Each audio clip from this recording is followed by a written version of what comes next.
नमस्कार दोस्तों, आपका स्वागत है हमारे YouTube channel learning point with Abhishek में। यहाँ आपको मिलता है प्रतिदिन न्यूज़पेपर का डिक्टेशन। इसलिए अगर आप हमारे चैनल पर पहली बार आए हैं तो चैनल को सब्सक्राइब कीजिए और बेल आइकन प्रेस कीजिए ताकि अगले वीडियो की नोटिफिकेशन आप तक पहुँच सके। वीडियो को लाइक कीजिए, अपने दोस्तों को शेयर कीजिए और अंत में हमें कमेंट करके ज़रूर बताइए कि आपको ये डिक्टेशन कैसा लगा। आपको मिलेगा 90 शब्द प्रति मिनट का डिक्टेशन। Ready, start. प्रशासनिक सुधार की जरूरत लंबे समय से रेखांकित की जाती रही है। इसके लिए गठित समितियां और आयोग अनेक मौकों पर अपने सुझाव पेश कर चुके हैं। उनमें से कुछ को लागू भी किया गया, पर प्रशासनिक अधिकारियों और कर्मचारियों से जैसी दक्षता, कर्तव्यनिष्ठा और जवाबदेही की अपेक्षा की जाती रही है, वह पूरी नहीं हो पाई। अधिकारियों कर्मचारियों में जब तक इन गुणों का अभाव बना रहेगा, सरकारी योजनाओं कार्यक्रमों में ना तो अपेक्षित गति आ पाएगी और न आम नागरिकों को उनके बुनियादी हक दिलाए जा सकेंगे।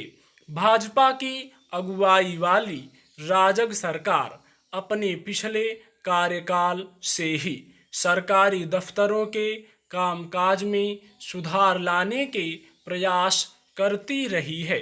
इसके लिए उसने कई कदम भी उठाए हैं, जिसमें हर कर्मचारी के समय पर दफ्तरों में पहुंचने और उनके काम करने पर निगरानी का तंत्र विकसित किया गया। उनकी जवाबदेही सुनिश्चित की गई। अब कर्मचारियों के कामकाज के नियमित मूल्यांकन पर भी विचार चल रहा है। इसी क्रम में प्रशासनिक अधिकारियों की दक्षता विकसित करने के लिए राष्ट्रीय सिविल सेवा क्षमता विकास कार्यक्रम मिशन कर्मयोगी की शुरुआत की गई है। इसके तहत लोक सेवा के चयनित अधिकारियों को उनके कामकाज में दक्ष बनाने का प्रयास किया जाएगा। सरकार ने इसके लिए विभिन्न विदेशी विश्वविद्यालयों और संस्थानों के सहयोग से प्रशिक्षण कार्यक्रम की रूपरेखा तैयार की है। अब तक अधिकारियों का प्रशिक्षण और मूल्यांकन नियम आधारित था, अब उनके काम पर आधारित होगा। प्रशासनिक अधिकारियों कर्मचारियों को लोक सेवक कहा जाता है। उनकी जिम्मेदारी है कि वे आम नागरिकों से नज़दीकी बनाए रखकर उनकी समस्याओं को सुनें, समझें और उनके समाधान का प्रयास करें। पर हकीकत यह है कि प्रशासनिक अधिकारियों और आम नागरिकों के बीच फासला इतना बढ़ता गया है कि कोई साधारण आदमी उनके सामने खड़े होकर डर से अपनी बात तक नहीं कह पाता, जबकि सरकार तक जनता के पहुंचने का सबसे सुगम साधन प्रशासनिक अधिकारी ही होते हैं।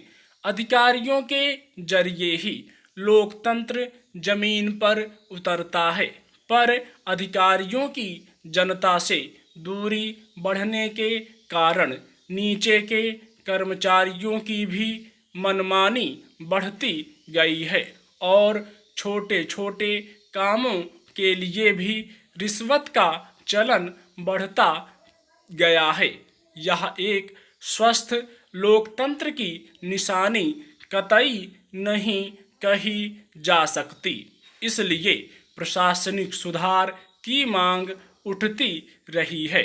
अगर केंद्र सरकार की ताज़ा पहल से प्रशासनिक अधिकारियों और कर्मचारियों को कर्मयोगी के रूप में तैयार करने में मदद मिलती है तो यह बहुत बड़ा प्रशासनिक सुधार होगा। हालांकि पहले भी सेवा काल में अधिकारियों कर्मचारियों को बदलती स्थितियों के मुताबिक प्रशिक्षण और कौशल विकास संबंधी अध्ययनों की सुविधाएं उपलब्ध थीं, जो अधिकारी चाहते थे और सरकार उन्हें उपयुक्त मानती थी। वे विशेष अध्ययन के लिए विदेश भी जाते थे, मगर प्रशासनिक कामकाज का ढर्रा नहीं बदल पाया है, तो इसलिए कि अधिकारियों का मानस अब भी औपनिवेशिक ढांचे में बंधा हुआ है। अधिकारियों और जनता के बीच बनी हुई दूरी तभी मिट पाएगी जब यह मानसिकता बदलेगी। ऐसे अनेक उदाहरण हैं जब कहीं किसी अधिकारी ने आम लोगों से नज़दीकी बनाकर काम किया तो उसके उल्लेखनीय नतीजे आए हैं। इसके अलावा प्रशासनिक अधिकारियों को राजनीतिक दबावों से मुक्त रखना जरूरी है, तभी उनमें कर्तव्यनिष्ठा का विकास संभव है। प्रशासनिक सुधार के लिए गठित समितियां इसे बार बार रेखांकित कर चुकी हैं। इसलिए अधिकारियों कर्मचारियों में कौशल विकास के लिए प्रशिक्षण के साथ साथ उनकी मानसिकता बदलने और राजनीतिक दबाव से उन्हें मुक्त रखने की जरूरत पर भी विचार करना होगा। स्टॉप।